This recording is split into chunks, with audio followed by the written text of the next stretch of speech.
Margaret Lucy Ejang eyali omuwandiisi era eyali akulira okusaasaanya ensimbi mu kakiiko k'eddembe ly'obuntu okulabikako eri akakiiko ka COSASE kiddiridde aba COSASE sabbiiti eno okugoba abamu ku bakungu b'akakiiko k'eddembe ly'obuntu we baali balabiseeko gye bali olw'okulemererwa okuddamu ebibuuzo ebyali bibabuuzibwa.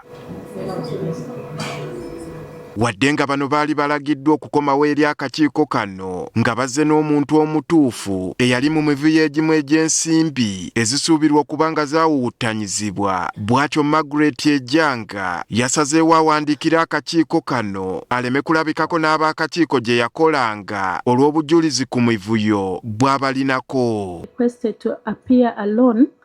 It's for the reasons that I stated that I'm still recovering. Ejang annyonnyodde akakiiko kano emivuyo n'okusoomoozebwa kwe yasisinkana naddala bwe yagenda mu luwummula nga yagenda okudda ng'enkola y'emirimu okuva mu bakama abeekyuse oluvannyuma lwe yamutuulira mu kifo okusanga nga yeddiza obuyinza bwe. When I took leave, I found a lot of trouble in office and it was arising from foreign travels. Ono alumiriza ssentebe w'akakiiko kano Mariam Wangadya okuba emabega w'emivuyo mu kakiiko naddala ng'ayagala okwegerekera ensako etali mu mateeka ne ku ntambula mu kufuluma eggwanga. They could present to you requests as accounting officer. Yes. That you must approve a particular amount of money. How much was it?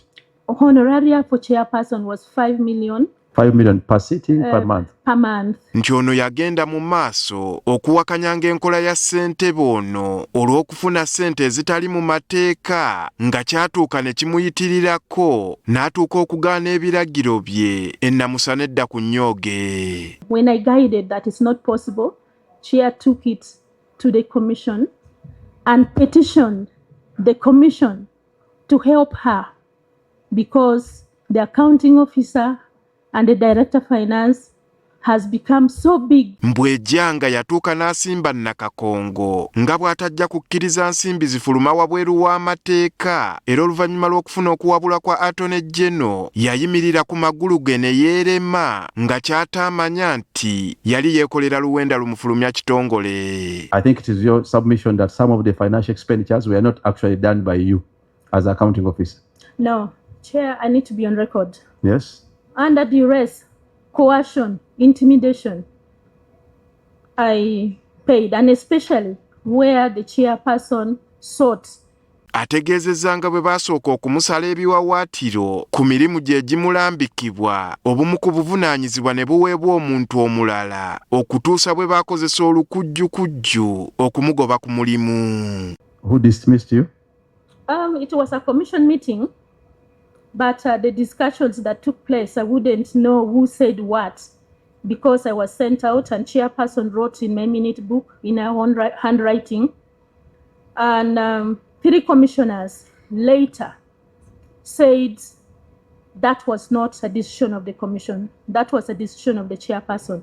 Aliko amannya g'amenye ku ntoli ekitongole kwe kitambulira nga bakiddukanyanga maka gaabwe. The commission is driven by Honorable Mariam Wangadya,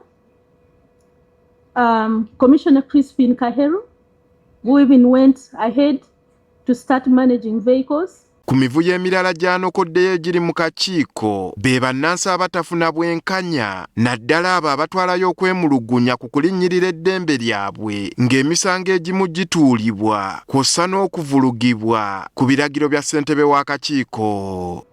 One was to investigate and talk to the regional staff at the regional offices. They are stuck with files where they themselves as technical staff know that there are human rights violations here.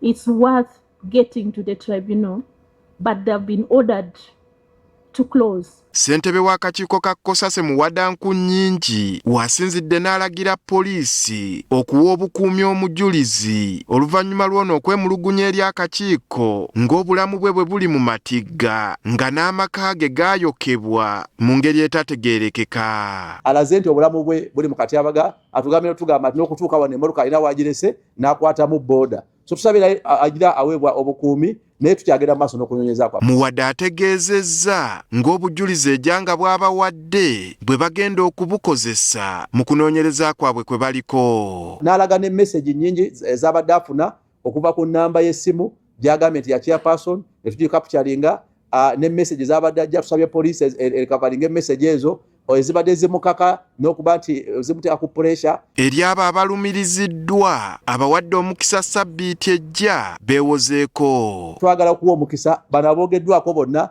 nabo tugambye nti mu kujja kwa Uganda Human Rights Commission ku Monday, bano nga abanokoddwayo nga omukyala Nansamba gubagambye ensente zagendanga ku akaunti ye. So twagala naye tumuwe omwaganyi okutunnyonnyola oludda lwe. N'omwami omulala ayogeddwako eyafunanga ssente zino eziba mu commission nga ziri meant okola activities za commission, ayogeddwako naye tumutumizza ne chairperson ajje naye atunnyonnyola oludda lwe. Endeoliito mu kakiiko k'eddembe ly'obuntu zaatandika okweyoleka jjuuzi Ssentebe waako bwe yavaayo ne yeemulugunya ku bamu ba komishona b'akakiiko kano okuba ab'ekiboggwe nga nabo baamwanukula nga bamukubamu ebituli, n'atuuka n'okuwandiikira Pulezidenti Museveni ng'asaba alekulire olw'ebyo ebyali bimuyisibwamu, nga yatuuka n'okukulukusa amaziga ng'alabiseeko mu kakiiko ka palamenti aka COSASE. Technically speaking, I did not resign, since my resignation was not accepted. So Andrew Kagwa, Agafeyo, Spark TV.